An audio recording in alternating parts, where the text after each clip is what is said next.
किया जाता है तो जेल केस कारावास हम लोग गहने समझते। हम कोई भी कुर्बानी देने से या हमारा कुछ भी त्याग समर्पण करने से, हम बलिदान देने से पीछे नहीं हटेंगे। इनकी ईंट का जवाब पत्थर से दिया जाएगा।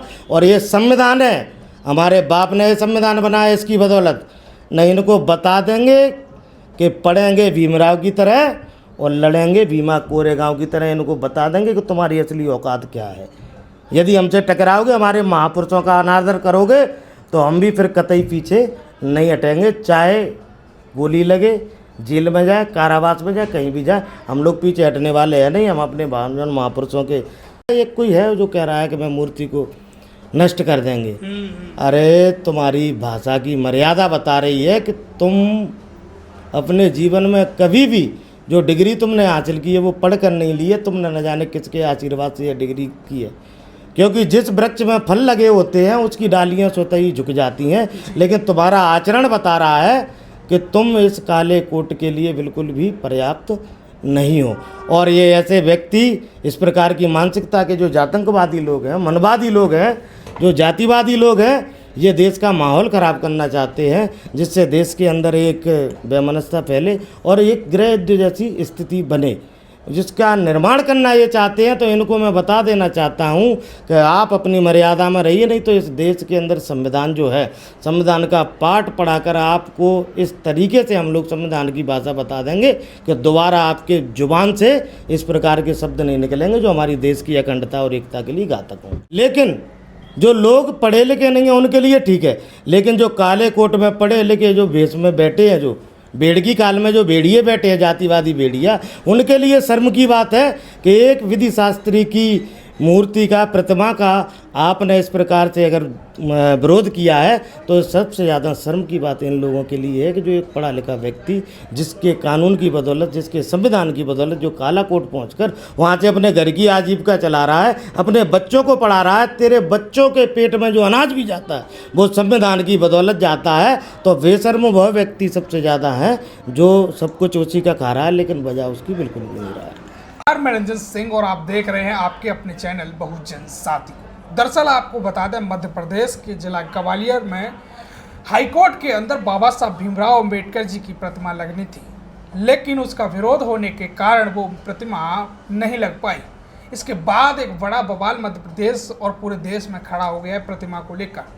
इसी पर खास बातचीत करने के लिए मौजूद हैं आज़ाद समाज पार्टी मध्य प्रदेश के प्रदेश अध्यक्ष इंजीनियर सत्येंद्र विद्रोही जी, जिनसे समझेंगे कि क्यों मूर्ति नहीं लगने दी जा रही है और क्यों लगातार मूर्ति को नहीं बचने जैसी, मूर्ति को खत्म कर देने जैसी धमकियां लगातार आ रही हैं। पहले तो भाई साहब आपका स्वागत है। बहुत बहुत धन्यवाद। आपकी वजह से हम अपनी बात को करोड़ों लोगों तक पहुंचा पाते हैं। क्या लगता है, जिस प्रकार से आपके ग्वालियर में जो घटना हुई है बाबा साहब की मूर्ति को लेकर, अब वो मूर्ति क्यों नहीं लग पा रही है?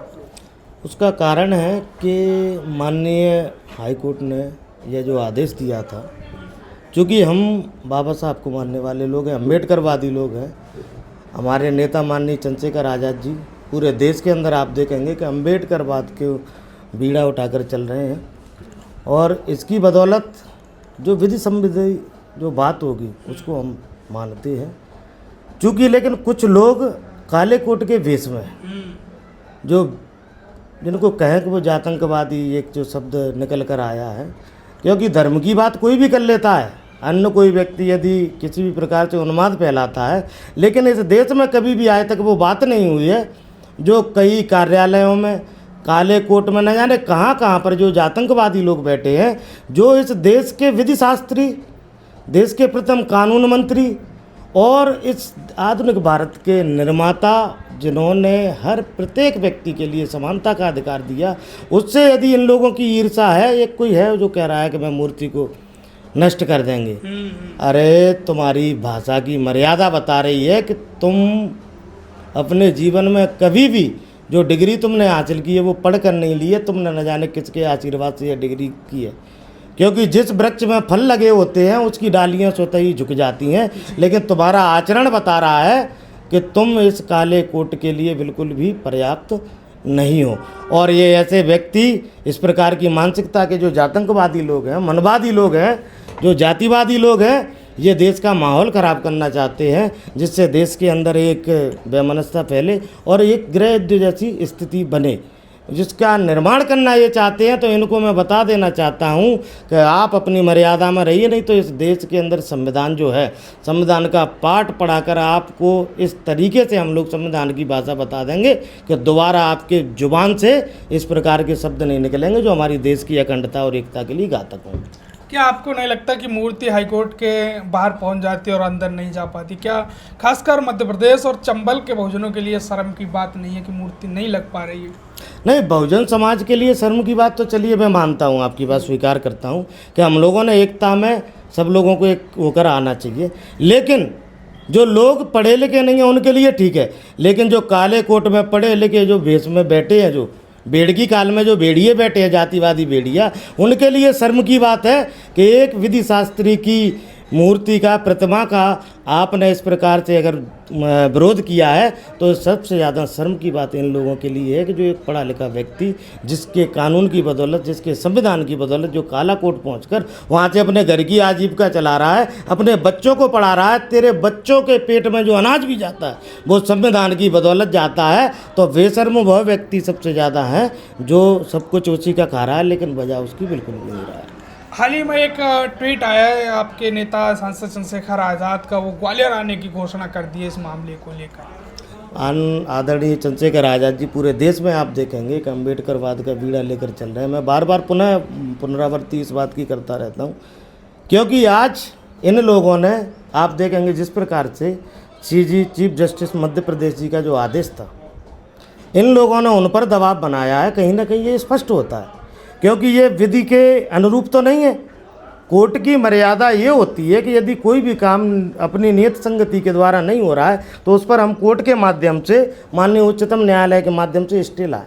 लेकिन यदि ये स्टे नहीं ला पा रहे हैं तो इससे स्पष्ट हो रहा है कि ये जो बात कर रहे हैं ये बेबुनियादी बातों को कर रहे हैं। सिर्फ इनके मन में एक बात है, जातिवादी, आतंकवादी ये लोग हैं, जो जातंकवादी जिसका शब्द जोड़कर बनाया गया है। तो ये लोग सिर्फ जातिवाद के कारण बाबा साहब की मूर्ति या प्रतिमा से घृणा कर रहे हैं, लेकिन ये भूल रहे हैं कि इस देश के अंदर माननीय चंद्रशेखर आज़ाद जी भी हैं, और चंद्रशेखर आज़ाद जी जहाँ पर खड़े हो जाते हैं तो इस प्रकार के जातिवादी मानसिक लोगों के लिए कतई कहीं पर गुंजाइश नहीं बचती। तो इनको एहसास करा देंगे, माननीय चंद्रशेखर आज़ाद जी इस ग्वालियर में प्रवेश करेंगे तो इनको मालूम चल जाएगा कि वास्तविकता में बाबा साहब का विरोध करना कितना इनके लिए घातक होता है। एक राष्ट्र निर्माण का विरोध करना, एक नारी को समानता का अधिकार देने वाले का, एक गरीब को समानता का अधिकार देने वाले व्यक्ति का विरोध करना कितना घातक है, इनको उसकी ताकत का एहसास करा दिया जाएगा ग्वालियर के अंदर। जिस प्रकार से आपके लोग वहाँ कुछ मारपीट हुई आपके भीम आर्मी के कार्यकर्ताओं की,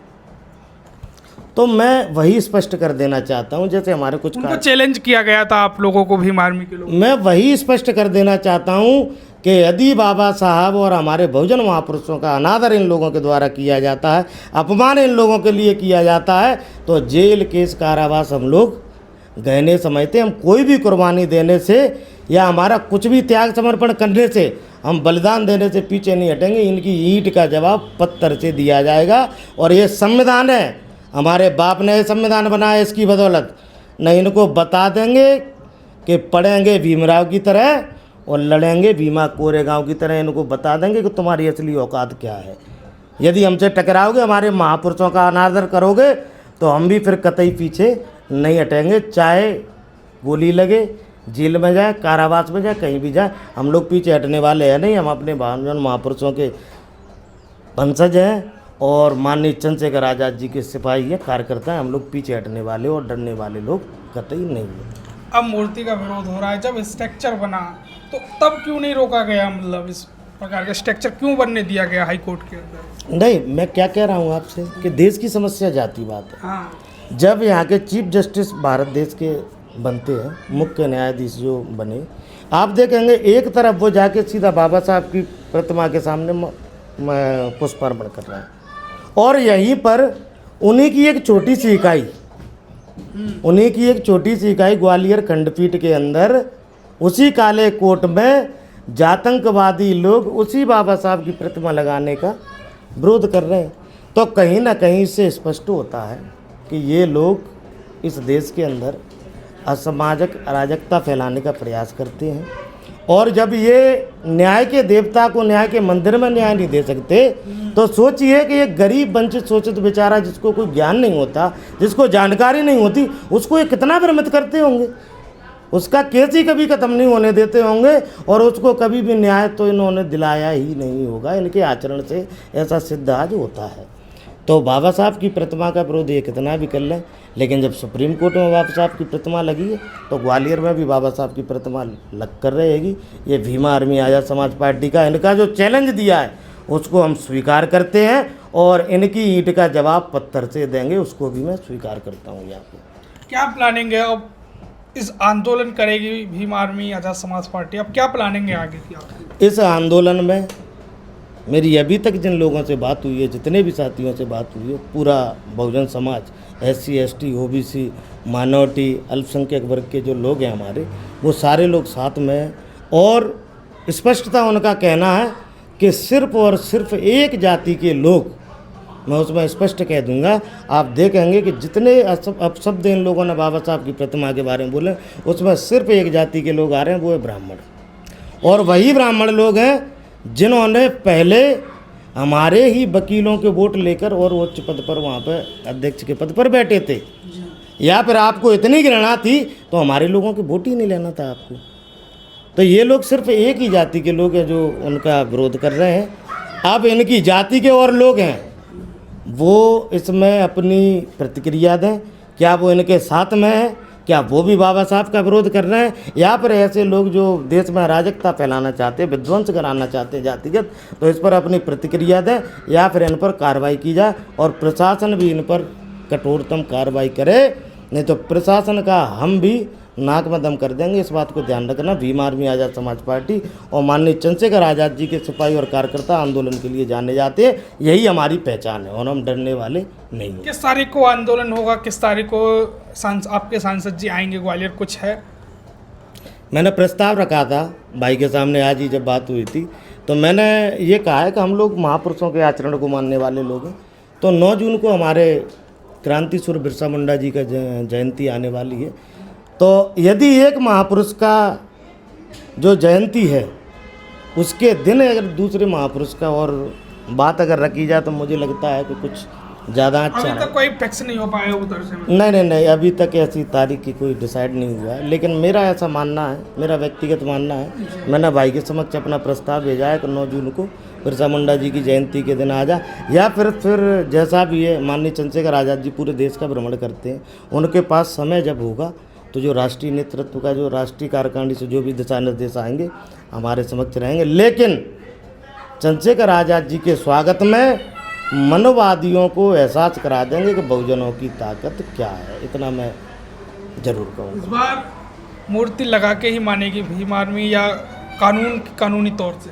नहीं, कानूनी तौर से वही तो है कि कानून की बात है। हम लोग, ये लोग तो कभी आज तक माने ही नहीं है, क्योंकि ये चीफ जस्टिस मध्य प्रदेश जी के आदेश को नहीं मान रहे हैं। चीफ जस्टिस न्यायाधीश, मुख्य न्यायाधीश भारत का जब आएगा तो उसको भी नहीं मानेंगे, क्योंकि ये लोग सिर्फ जाति देख कर मानते हैं कि हमें किसकी बात मानना है। तो ये लोग तो कभी मानेंगे, लेकिन हम लोग संविधान को बहुत अच्छे से मानते हैं और संविधान के रूप में ही हम जो कार्रवाई होगी वो करेंगे। अन्यथा संवैधानिक अगर समस्या ना होती, कोर्ट की माननीय न्यायालय की समस्या ना होती, तो ये बोलते वहाँ पे जो प्रस्तावित जगह होती वहाँ पे मूर्ति लगा देते। और इनकी जो जीभ चल रही है ना, मैं शुद्ध भाषा में कहूँ, ग्वालियर की भाषा, जीभ, ये जीभ न चलती, मैं आपको बता दूं। वो कुछ संवैधानिक मर्यादित भाषा है, इसलिए मैं कुछ नहीं कह पा रहा हूँ। नहीं तो इनका जो, इनकी भाषा में इनसे अच्छे से जवाब देना हम लोगों को आता है। और इस देश के अंदर आप देखेंगे कि जो 1818 का भीमा कोरेगांव हुआ था, उसमें भी एक बार बता दिया था कि बहुजनों की ताकत और शक्ति क्या होती है। इस बार भी ग्वालियर में दिखाएगी भीम आर्मी आज़ाद समाज पार्टी शक्ति? नहीं, अब ये ग्वालियर का आंदोलन नहीं रहा है, पूरे देश से लोग आने के लिए तैयार हैं। हमारे जितने भी साथी, ग्वालियर में ताकत दिखाएगी। हाँ, ग्वालियर में ताकत दिखाएगी, लेकिन ये राष्ट्रव्यापी आंदोलन यहाँ पे होगा और यहाँ पे मालूम चल जाएगा कि बाबा साहब को मानने वाले, बहुजन महापुरुषों के मानने वाले अम्बेडकरवादी लोग इस देश के अंदर कितनी ताकत में है। और आपको झुकना पड़ेगा, क्योंकि ये एक राष्ट्र निर्माता की बात है। और इन्होंने बाबा साहब का ये अपमान नहीं किया है, एक देश का अपमान किया है। राष्ट्र निर्माता का अपमान यानी कि देश का अपमान किया। इन पर जल्द से जल्द उनकी प्रतिमा को खंडित करने की इन्होंने जो कहा है, इन पर देशद्रोह का केस लगकर इन पर कठोरतम कार्रवाई होना चाहिए। तो ये हमारे साथ आज़ाद समाज पार्टी के प्रदेश अध्यक्ष इंजीनियर सत्येंद्र विद्रोही जी थे, जिन्होंने स्पष्ट तौर से कड़े शब्दों में जिस प्रकार से जो लोग मूर्ति का विरोध कर रहे हैं उन लोगों को करारा जवाब भी दिया है और सांसद चंद्रशेखर आज़ाद ग्वालियर आने की उन्होंने बोल दी है। तो इस बार ग्वालियर में भीम आर्मी आज़ाद समाज पार्टी अपनी एक बड़ी ताकत दिखाएगी। देखने लायक होगा कि मूर्ति हाई कोर्ट के अंदर लग पाती है या नहीं लग पाती है, ये तो देखने लायक होगा, लेकिन भीम आर्मी क्या कुछ करेगी ये भी बड़ा देखने लायक और दिलचस्प होगा। बने रहिए हमारे साथ इस खास वीडियो में, तब तक लेते हैं आपसे विदा। वीडियो को शेयर और चैनल को सब्सक्राइब और पेज को फॉलो जरूर करें। बहुत बहुत धन्यवाद।